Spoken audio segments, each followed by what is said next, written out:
Bonjour à tous et bienvenue, j'espère que vous allez bien. C'est toujours un plaisir de vous retrouver tous les jours pour votre dose d'actualité NFT, blockchain gaming et métaverse. Donc comme tous les jours, on est parti ensemble pendant un petit quart d'heure. Juste avant, comme toujours, donner un petit peu de force si vous le souhaitez, avec du coup un petit pouce en l'air, un petit partage, un petit commentaire, tout ça vous connaissez. Merci beaucoup à tous en tout cas. Aujourd'hui, on commence de nouveau par reparler du PP, puisque vous le savez, le PP est en train d'enterrer tous les NFT. Allez voir ma vidéo d'hier pour ceux qui n'ont pas suivi, mais c'est très compliqué actuellement. Et regardez-moi ça, on a plusieurs personnes qui vendent carrément leur blue chip, c'est-à-dire le meilleur NFT entre guillemets qu'on puisse faire, à savoir du coup le fameux Bored Ape, le singe que tout le monde connaît. Donc les gens du coup vendent leur Bored Ape pour faire quoi? Pour all-in dans les shitcoins, notamment dans le PP. C'est du grand n'importe quoi, je ne comprends pas du coup cette façon de faire, et si ça se trouve en plus ça va les récompenser au niveau de l'argent. Donc dites-moi ce que vous en pensez. J'ai fait un sondage du coup sur mon compte Twitter. Est-ce que pour vous en fait l'opportunité actuelle elle est plus du coup sur le PP ou alors sur le rachat en fait de NFT blue chip parce qu'ils n'ont jamais été aussi peu chers? À vous de me dire du coup dans les commentaires et sur mon compte Twitter. En tout cas, sachez que le compte Twitter du coup PP officiel a quand même tenu à rappeler qu'ils ne font pas d'airdrop, ils ne font pas de mint, ils font rien du tout. Donc faites attention à vous parce qu'il y a beaucoup de scams quand on défile en fait les feeds Twitter avec le terme PP en fait, c'est 99% c'est du scam. Donc vraiment faites très attention à vous parce que là ça pullule. Alors après quand je vous dis que le marché NFT va pas très bien, c'est vrai sauf pour le côté NFT Bitcoin. En effet, les NFT ordinaux, ils sont en pleine explosion. On a eu un petit creux là début avril et là c'est reparti de plus belle. Tout le monde est en mode FOMO de ouf. On s'approche très rapidement des 4 millions d'inscriptions. Donc le fait en fait de remplir, vous savez, la mémoire de chaque Satoshi, donc la plus petite unité en fait sur Bitcoin en fait. Donc on les remplit en fait avec de la donnée, avec la data et du coup ça fait des NFT. Je vous rappelle aussi bien sûr que la norme BRC20 est sur la surcouche ordinale. Donc la norme BRC20, si vous voulez, c'est le fait, c'est ce qu'a donné en fait les tokens, les sur-tokens si vous voulez sur la blockchain Bitcoin. Donc cette hype aussi de même coin si vous voulez mais sur Bitcoin, c'est grâce à cette norme BRC20 et du coup c'est compté en fait dans les inscriptions Bitcoin. Donc c'est aussi pour ça que le chiffre est en train d'exploser parce qu'en fait la hype du coup des meme coins bénéficie également à la blockchain Bitcoin. Donc du coup c'est les mineurs qui sont en joie parce que forcément du coup les frais augmentent. Donc pour eux du coup c'est tout bénef. Du côté des marketplaces aussi pareil, on a aussi des marketplaces sur Ordinals, on a aussi des chiffres qui sont en train d'exploser. Vous retrouverez bien sûr sur dune.com toutes les datas associées à ça pour savoir du coup quel marketplace marche. Je vous mettrai bien sûr aussi tous les liens en description et j'en profite aussi bien sûr pour vous dire que tout ce dont je parle dans les vidéos, ce ne sont jamais des conseils d'investissement. Des fois je sais que c'est dur de voir que tout le monde se hype et de pas rejoindre un projet parce que tout le monde en parle, notamment là par exemple le token PP. Donc prenez toujours du recul, en fin de compte il n'y a que vous et vous seul qui devez prendre une décision pour savoir si vous voulez investir votre temps ou votre argent ou rien sur les différents projets. On peut aussi suivre les actus sans investir, hein, c'est possible. Du côté du Galabs, on a une bonne nouvelle puisque enfin ça y est, le compte du coup du nouveau CEO du Galabs, donc Daniel Allegre, hein, qui était donc un ancien de Activision Blizzard, donc le compte a été restauré, c'est bon. Je vous rappelle qu'il avait été hacké il y a pas si longtemps que ça, il y a environ 2 ou 3 jours. Il y avait eu des liens scam qui avaient été diffusés, donc forcément il y a aussi des gens qui se sont fait avoir. Donc faites bien attention. En tout cas de ce côté-ci du coup, tout est rentré dans l'ordre. Et je voulais ensuite saluer une initiative de la part du Metaverse Sandbox, puisque regardez ce qu'ils ont fait, je trouve ça incroyable. Ils ont appelé ça du coup The Metaverse Symphony, et en fait du coup c'est accompagné du coup le caractère dans Sandbox qui est en train de récupérer je sais pas des notes de musique, des choses comme ça. Du coup il se fait accompagner par un vrai orchestre philharmonique. Donc là c'est du coup l'orchestre philharmonique de Hong Kong, et franchement c'est incroyable. J'adore ce genre d'interaction, donc vraiment bravo à Sandbox. Bien sûr pour ceux qui veulent en savoir plus sur l'initiative métaversique symphonique, n'hésitez pas du coup à checker en description le lien. On a ensuite une collaboration entre la marketplace Magic Eden et puis le studio Blocksmith via du coup un de leurs produits qui s'appelle Atlas 3. Donc Blocksmith à la base ils sont plus côté Solana, d'ailleurs Magic Eden aussi, mais pour le coup Atlas 3 il est commun à plein de blockchains. En gros ce produit c'est quoi? C'est un peu une sorte de pré-launchpad de collection NFT. Donc on peut découvrir du coup plein de projets, on peut aussi voter pour certains projets, les mettre en avant et après recevoir des whitelists en échange. On peut aussi acheter et revendre les whitelists. À ce moment-là du coup la marketplace prend 2% qu'elle reverse au projet. Donc c'est un truc du coup qui est plutôt cool. Et donc, comme je disais, ça marche pour plein de blockchains différentes, notamment du coup la blockchain SUI. Donc actuellement, si vraiment vous voyez un projet SUI très très hypé, vous pouvez du coup aller sur Atlas 3 pour essayer de choper une whitelist aussi comme ça. C'est un truc qui est possible. Si vous aussi vous pensez que votre e-book est impersonnel, que c'est pas un objet unique et que voilà, c'est un petit peu dommage, alors qu'un livre en physique, c'est un truc unique, qui est corné d'une certaine façon, qui est voilà, qui appartient qu'à vous, et ben figurez-vous qu'on a une super initiative de la part de Book.io, qui est donc un détaillant de livres électroniques, et en gros, ils sont associés à la blockchain Algorand pour faire une collection NFT basée sur un livre de Aldous Huxley qui s'appelle Brave New World. Et donc pour la faire courte, il y aura 10 000 NFT, donc 10 000 NFT uniques, bien sûr, sous forme d'e-book. Et en fait, entre guillemets, il y a 500 couvertures qui ont été fabriquées exprès par des artistes d'intelligence artificielle qui du coup sont associés au projet. Et donc ça va apporter un côté unique, on va dire tous les apports de la blockchain au côté e-book. Donc vraiment, je trouve ça très très chouette. Hier a eu lieu un space avec Franck, donc le créateur des Gods, qui était la plus grosse collection sur Solana et qui est partie dernièrement sur ETH. Je vous rappelle aussi qu'ils ont fait une seconde collection qui s'appelle Youths, qu'il a envoyé, qu'il a fait partir aussi de Solana et qu'il a envoyé sur Polygon. Il s'est fait, rappelez-vous, ça a fait un gros débat parce que Polygon, en fait, Polygon Labs a donné 3 millions de dollars à Franck pour du coup basculer sur cet écosystème-là. Donc c'est la collection qui est ici actuellement à 1,62 ETH sur Polygon. Et donc en fait, il y a eu pas mal de leaks. En fait, actuellement, les gens ils peuvent stacker du coup leurs Youths, cumuler des points, et très bientôt on pourra dépenser ces points, et peut-être que du coup il y aura une prochaine collection ou une utilité, un truc comme ça. Donc le trade, vous allez voir, il est assez complet, il est intéressant. Il faudra aussi écouter, je pense, la rediff du coup du space, mais ça promet du bon en tout cas pour cette collection-ci. Ensuite, on a un rapprochement entre Bing Inc., qui est donc le groupe qui a, on va dire, le même studio derrière eux que les Gobinton. Rappelez-vous, j'en ai parlé, je crois, il y a environ 3 jours. C'est cette fameuse collection qui fait, enfin, Bing Inc., pardon, ils font une collection qui sera, entre guillemets, réservée aux pires traders. On peut s'inscrire, on peut être whitelisté si on a fait beaucoup de pertes sur les NFT. Et en fait, ils font aussi une collaboration avec Amazon. Et je vous rappelle que la marketplace d'Amazon, elle sort le 15 de ce mois-ci, donc le 15 mai, donc dans 9 jours. Donc dans 9 jours, du coup, on aura la marketplace d'Amazon qui va sortir. A priori, ce sera aussi une collab avec Avalanche. Ils vont mettre en avant plusieurs collections, notamment les Pudgy Penguins et d'autres. Et aussi, je pense, les plus grosses, genre Bored Ape, etc. Et donc, il y aura aussi cette collection-ci de Big Inc. qui sera dessus. Donc, je pense que ce sera vraiment très, très intéressant à regarder.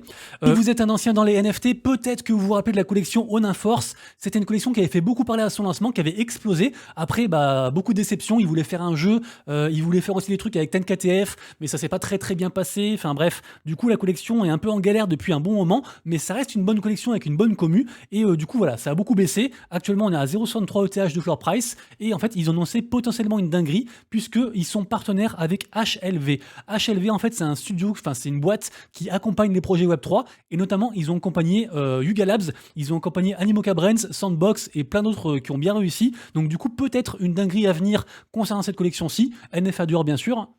Solana qui fait encore une fois un concours. Il y avait un concours dont j'ai parlé hier, et là ils refont un autre concours aussi. Les deux du coup sont actuellement, on peut faire les deux si vous voulez. Et en gros c'est pour encourager les créateurs de NFT à participer, et s'ils gagnent, si leur projet est élu entre guillemets, ils auront de l'argent et des ressources aussi pour gagner. Donc voilà, le concours d'aujourd'hui est plus large que celui d'hier, mais ça reste toujours cool, hein. Si vous êtes créateur de NFT, c'est des trucs qu'il faut regarder ça.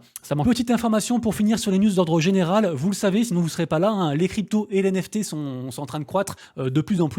Donc du coup, forcément, les gouvernements ne peuvent pas ignorer et doivent mettre en place aussi une régulation par rapport à ça. Et donc là, en fait, on apprend que le Kenya, ils envisagent en fait d'introduire une taxe NFT et crypto pour toutes les transactions. Donc en gros, ils veulent mettre 3% de taxes de partout. Alors je sais pas trop comment ils vont mettre ça en place, ça me paraît un peu compliqué, mais en tout cas, on voit bien que tous les pays, toutes les régions du monde sont en train de plancher sur la meilleure régulation possible. Donc on verra du coup dans le futur laquelle sera appliquée de manière générale. Sachez que nous en France, il y a plusieurs choses à savoir.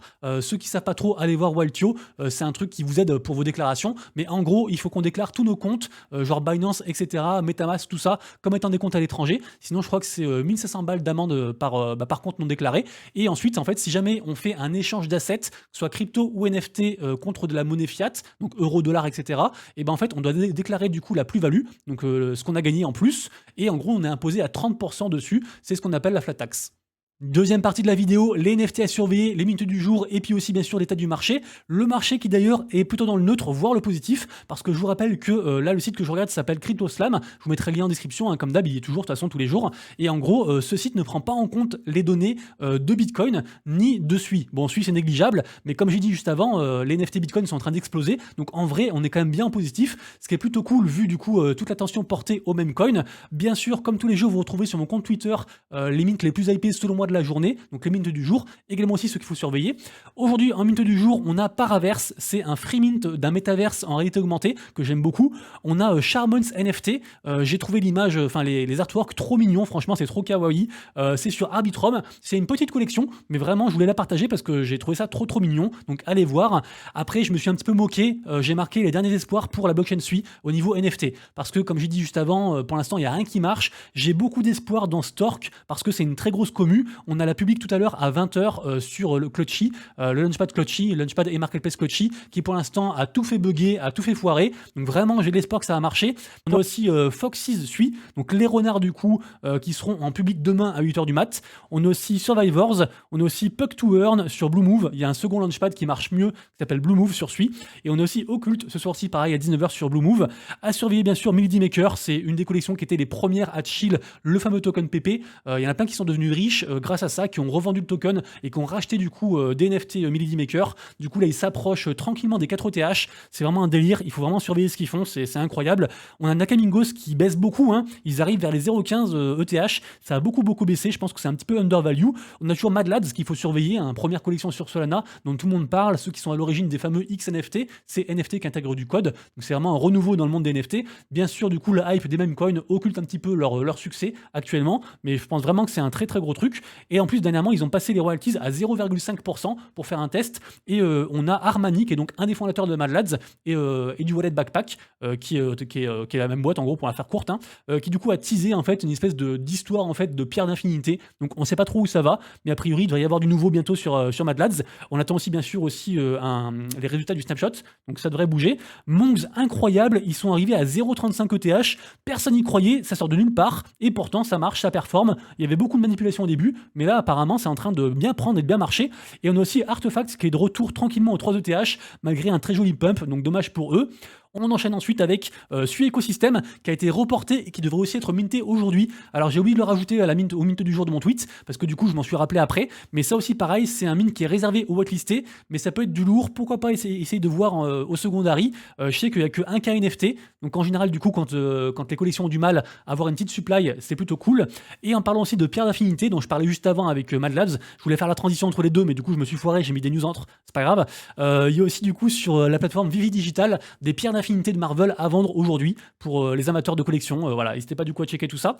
Du côté gaming aujourd'hui, alors je voulais vous reparler de Gala Games, parce que Gala Games c'est un peu une sorte de Steam-like. Ils font aussi des jeux, ils sont derrière Mirandus dont j'ai parlé hier, Tone Star, enfin c'est vraiment un très gros truc. Ils ont aussi une filiale Gala Films et aussi Gala Music. C'est vraiment un truc chouette et que j'aime beaucoup. En plus j'ai déjà rencontré le président de Gala Games. Franchement c'est un projet auquel je crois. Dernièrement ils avaient eu un gros souci avec leur token, puisqu'en fait les gens qui étaient en charge de gérer leur token, ils avaient fait n'importe quoi, ils avaient retiré la liquidité, enfin c'était vraiment du grand n'importe quoi pour éviter une faille, enfin gros bordel. Du coup depuis ils les ont virés et en fait ils sont en train de refaire un second token et du coup ils vont airdropper tous les holders actuels du token Gala avec le nouveau token. Et en fait là j'ai appris qu'on avait Coinbase qui refusait de prendre en charge le nouveau token de Gala Games. Donc je sais pas ce qui se passe, il y a peut-être un gros drama, peut-être qu'on est aux prémices d'un gros souci par rapport à Gala Games, je ne sais pas. Est-ce que ça n'a pas été audité, est-ce qu'il y a un truc comme ça, je ne sais pas, il faut vraiment faire ses recherches, mais c'est très bizarre parce que Gala Games vraiment ils ont beaucoup de poids, ils ont beaucoup d'ampleur et ils sont devenus assez gros.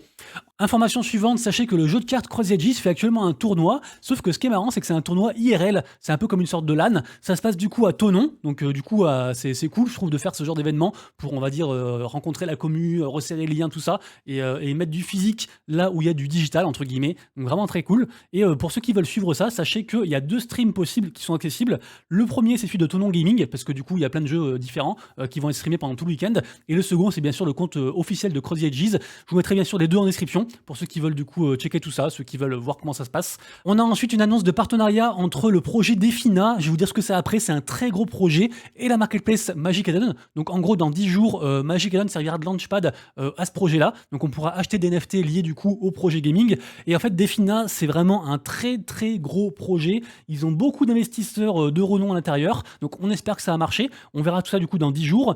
Et pour ceux qui veulent savoir de quoi ça traite, je vous mets une petite vidéo ici, mais en gros c'est un projet avec plein de versions versions, enfin plein de modes de jeu différents à l'intérieur, notamment les jeux comme ça, là, un petit peu tour par tour, jeu de stratégie de combat. Ils ont aussi un token, enfin c'est vraiment un très gros truc. Prenez le temps de vous y intéresser pour ceux qui veulent, mais vraiment du coup on suivra ça donc dans environ 10 jours, donc le 16 mai, un truc comme ça.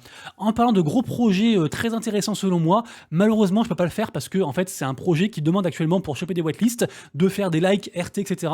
Et en fait vu que moi j'ai un compte avec pas mal d'abonnés et que ce serait très bizarre que je me mette d'un coup comme ça à like, RT tous les trucs, ça foudrait les gens et on comprendrait plus rien. Du coup je peux pas le faire malheureusement, mais je vous invite vous à le faire parce que pour moi Overworld c'est un des plus jolis projets gaming de cette année. Et on enchaîne ensuite avec Ascenders. Ascenders, j'en ai déjà parlé je crois il y a environ une semaine. Sachez que du coup ils avaient annoncé l'utilité des landes et donc là en fait on aura carrément le mode de jeu des landes qui va arriver du 8 mai. Par contre ce qui est marrant c'est que le projet à la base il est sur Avalanche. Et en fait, là, les lands, ils vont arriver sur Arbitrum. Alors, je sais pas trop comment ils vont faire du coup le micmac, mais voilà, sachez que du coup, le 18 mai, on aura le nouveau mode de jeu avec les lands qui va arriver. Ascenders, c'est le projet qui est ici. Je vous mets 2-3 images ici pour vous montrer. Mais c'est un projet très sympa. Ça me fait beaucoup penser aussi à Big Time dans l'idée. Mais vraiment, c'est un projet qu'il faut regarder. Hein. C'est un joli projet. Et on finira la vidéo du jour avec Katana Inu. Katana Inu, ils ont sorti un petit teasing. Je vous rappelle que le jeu sort très bientôt, puisque le jeu il sort mi-mai, le 10 mai, donc dans 4 jours. Dans 4 jours, il sort, sachant aussi qu'il y aura différents NFT qui vont être mis en vente. Les NFT du coup coûtent 0,04 ETH en moyenne. Il y aura 5555 NFT qui servent aussi de PFP. Et en gros, voilà, c'est un jeu de combat. On voit quelques images ici, mais ça m'a l'air vraiment très très propre. Donc du coup, pourquoi pas aussi checker de ce côté-là. Les amis, du coup, c'est tout pour moi. J'espère que vous avez kiffé la vidéo. Si c'est le cas, abonnez-vous, mettez un petit commentaire, répondez au sondage du coup aussi entre NFT et PP. Et puis aussi, petit pouce en l'air. Merci beaucoup à tous ceux qui soutiennent. Juste à tous un excellent week-end. On se retrouve dès lundi pour de prochaines aventures. Et d'ici là, bien sûr, prenez soin de vous, de prochaines toilettes. C'est Monsieur Rabbit. Des bisous. Ciao.